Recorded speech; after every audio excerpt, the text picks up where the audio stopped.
ہمارے نبی فرماتے ہیں لو کانت الدنیا عند اللہ تعدل جناح بعوضۃ ما سقى منها کافرا شربۃ ماء۔ ہمارے نبی فرماتے ہیں اگر پوری کائنات، ساری دنیا،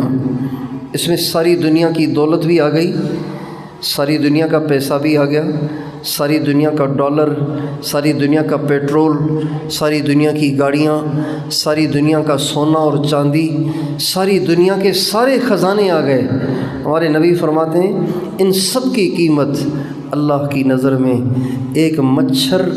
نہیں، مچھر کے پر کے برابر بھی نہیں ہے۔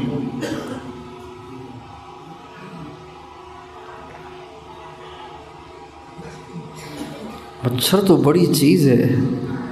مچھر کے پر کے برابر بھی نہیں ہے۔ یہ اس نبی پاک کا فرمان ہے جو نبی پاک اپنوں کے نزدیک بھی سچے ہیں، پرایوں کے نزدیک بھی سچے ہیں، جن کو چاہنے والے بھی سچا کہتے ہیں، جن کے دشمن بھی جن کو سچا کہتے ہیں، وہ فرماتے ہیں اس کی قیمت تو مچھر کے پر کے برابر بھی نہیں ہے، تم پاگل ہو اس کے پیچھے مارے مارے پھرتے ہو، اس دولت کی وجہ سے رشتے ناتے توڑ دیتے ہو۔ یہ دنیا کی اہمیت ہے، یہ دنیا کی قیمت ہے۔